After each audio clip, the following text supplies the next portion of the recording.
भक्ति टॉप 20 में आपका स्वागत है और मैं हूं आपके साथ अनमोल कुमार। आइए जानते हैं धर्म और आध्यात्म जगत की 20 बड़ी गतिविधियां।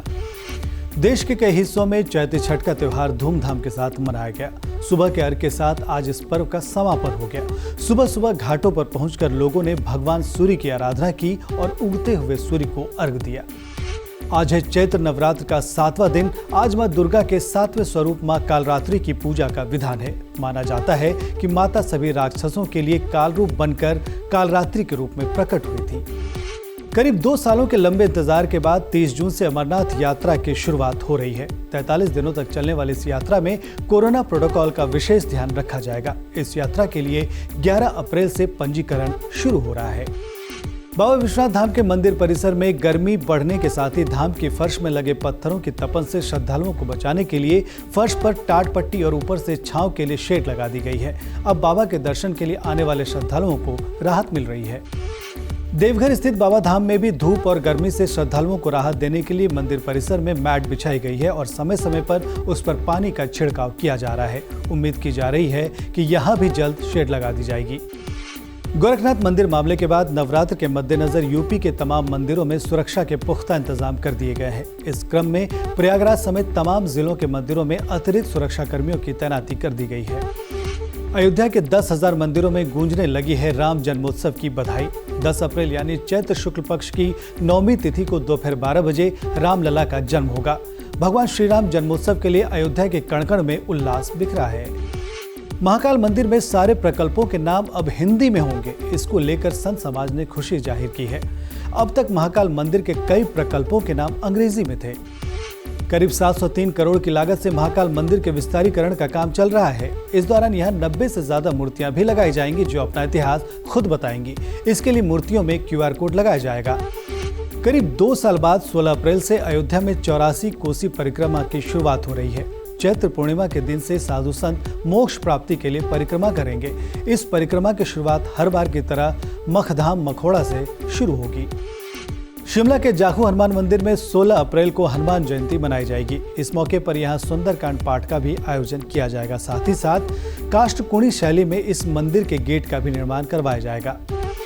केदारनाथ धाम के लिए 20 मई तक की हेलीकॉप्टर सेवा के सभी टिकट बुक हो चुके हैं। हेलीकॉप्टर के टिकटों की बिक्री सोमवार से शुरू हुई थी और मंगलवार तक करीब 15,000 से ज्यादा टिकटों की बिक्री कर ली गई थी। नवरात्र के मौके पर इन दिनों नैनीताल के प्रसिद्ध नैना देवी मंदिर में भक्तों की काफी भीड़ देखने को मिल रही है। अलग अलग जगहों से भक्त यहां मां नंदा सुनंदा का आशीर्वाद लेने पहुंच रहे हैं। केरल के कोल्लम जिले में एक ऐसा मंदिर है जहां नवरात्र के मौके पर मनाए जाने वाले चम्या विलक्कू उत्सव में पुरुष महिलाओं की पारंपरिक पोशाक पहनकर तैयार होते हैं और पूजा अर्चना करते हैं। कोरोना के चलते साल 2020 और 2021 में इस सालाना उत्सव को रद्द कर दिया गया था। आजादी का अमृत महोत्सव और देखो अपना देश के तहत IRCTC ने दक्षिण भारत की यात्रा के लिए टूर पैकेज तैयार किया है। 28 अप्रैल से शुरू होकर 8 मई तक चलने वाले इस यात्रा में यात्रियों को रामेश्वरम, मदुरई, तिरुवनंतपुरम, तिरुपति आदि घूमने का मौका मिलेगा। ये स्पेशल ट्रेन गोरखपुर, बनारस, प्रयागराज, लखनऊ और कानपुर स्टेशन से भी मिलेगी।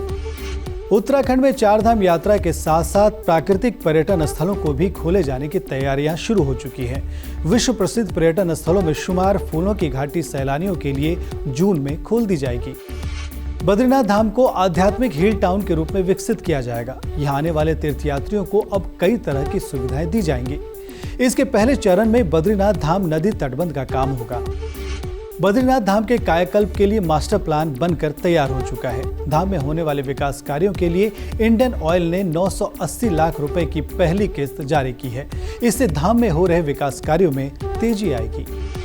13 अप्रैल से MTNL ग्राउंड यमुना विहार दिल्ली में श्री राम कथा का आयोजन किया जा रहा है। 21 अप्रैल तक चलने वाली इस कथा में पूज्य संत श्री मुरलीधर जी महाराज लोगों को भगवान श्री राम के गुणों का बखान करेंगे। आप शाम 4 बजे से सत्संग चैनल पर इस कथा का आनंद ले सकते हैं।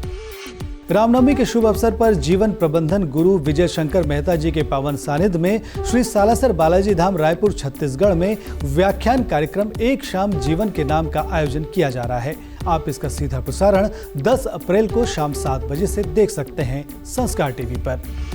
तो ये थी धर्म और आध्यात्म जगत की 20 बड़ी गतिविधियां। लेटेस्ट अपडेट के लिए आप हमें फेसबुक पेज पर लाइक कर सकते हैं, ट्विटर पर फॉलो कर सकते हैं और हमारे यूट्यूब चैनल को सब्सक्राइब कर सकते हैं। और हाँ, अगर आपके आसपास कोई भी धार्मिक गतिविधि हो रही है या कोई कार्यक्रम हो रहा है तो इसकी जानकारी आप हमें info@sanskargroup.in पर दे सकते हैं, जिसे हम दिखाएंगे भक्ति टॉप 20 में।